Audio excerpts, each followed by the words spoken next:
తిరుపతి జిల్లా చంద్రగిరి నియోజకవర్గ తిరుపతి రూరల్ మండలం మల్లంకుంట పంచాయతీ అంబేద్కర్ కాలనీలో డాక్టర్ బిఆర్ అంబేద్కర్ 134వ జన్మదినాన్ని పురస్కరించుకుని గ్రామంలోని ప్రజలందరూ ఘనంగా నివాళులర్పించారు.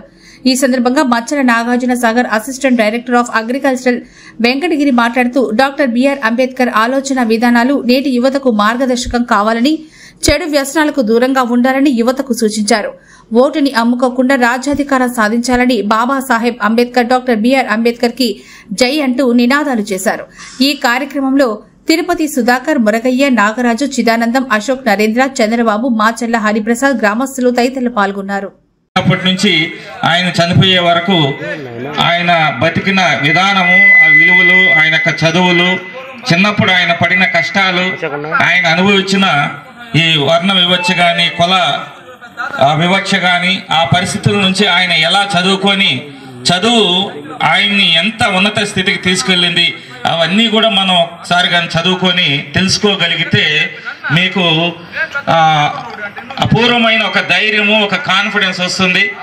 సో ఆ కాన్ఫిడెన్స్తో, ఆ ధైర్యంతో మనం అద్భుతాలు సాధించవచ్చు.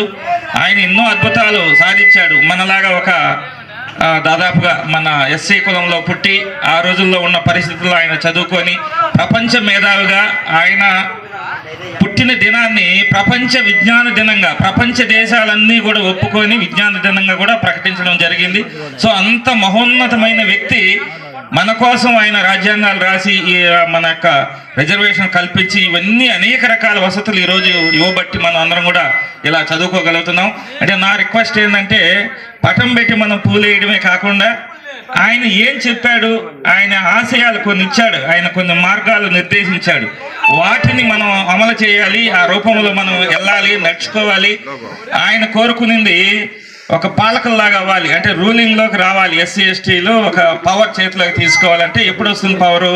మనం అద్భుతంగా చదువుకొని, జనాలు సమీకరించుకొని, కలిసిమెలిసి ఉండి, ఒక విలువలతో కూడిన మన ఒక జీవన విధానాన్ని అమలుంచినప్పుడు మనకు ఒక బలము, ఒక కమ్యూనిటీ బలం వచ్చినప్పుడు మనకు రాజకీయాల్లో కానీ పవర్ కానీ చేతికి వచ్చే అవకాశాలు ఉంటాయి. సో అంబేద్కర్ గారు చెప్పింది, మీరు ఎప్పుడు కూడా అడుక్కునే పరిస్థితిలో ఉండద్దు, మీరు పవర్ చేతిలో తీసుకొని మీరు కమాండ్ చేసి మీరు రూలర్స్గా మీరు ఉండాలని చెప్పి ఆయన కోరుకున్నారు. సో ఇదంతా కూడా ఎలా సాధ్యమంటే అంటే ఓన్లీ విద్య విద్య విద్య, చదువుకోవాలి, అద్భుతంగా చదువుకోవాలి, చదువులోనే అన్నీ ఉన్నాయి. సో పెద్దవారు ఇంకా వాళ్ళ తరం అయిపోయింది. చిన్నవాళ్ళు దయచేసి నేను మిమ్మల్ని ప్రార్థిస్తున్నది ఏంటంటే వీలైన కాడికి మందు జోలికి వెళ్ళబాకండి.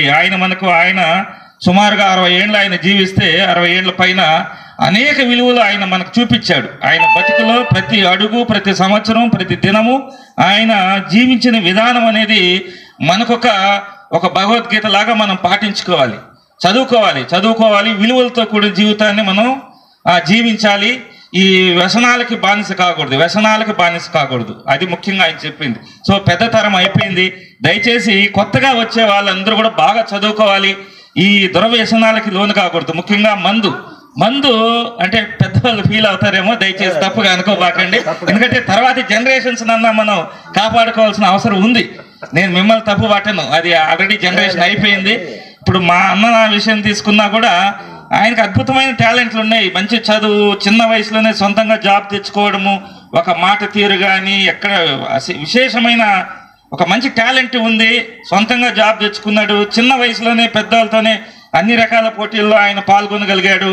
పోలీస్ స్టేషన్లో కూడా ఆయన మంచిగా ఉండి ఒక రైటర్గా రాస్తే వాళ్ళ ఎస్ఐసి అందరూ మెచ్చుకునేవాళ్ళు. రెండోది మంచి మనసు, మా కోరిక కూడా అంత గొప్ప మనసు లేదు, తను ఇది చేసిన వాళ్ళకి అపూర్వమైన ఇది చేసేవాళ్ళు. సో అటువంటి వ్యక్తి అపూర్వంగా ఆయన ఎంతో గొప్పగా జీవించాల్సిన పరిస్థితుల్లో ఎన్నో కష్టాలతోనే, బాధలతోనే ఆయన చనిపోవడం జరిగింది. అంటే దీనికంతా కూడా కారణం ఏంటంటే ఓన్లీ తాగుడు. ఈ చిన్న అలవాటు వల్ల ఆయన జీవితం ఎంతో గొప్పగా ఉండాల్సిన, గొప్ప జీవితం జీవించాల్సిన మనిషి ఆ చిన్న ఒక్క అలవాటు వల్ల ఆయన జీవితం మొత్తము చాలా ఇబ్బందులు పడ్డాడు. దయచేసి ఎవరు కూడా అదొక ఎగ్జాంపుల్ కూడా తీసుకోవచ్చు. మీరు ఎంతో ఉన్నతమైన స్థానంలో ఉండాల్సిన వ్యక్తి ఈరోజు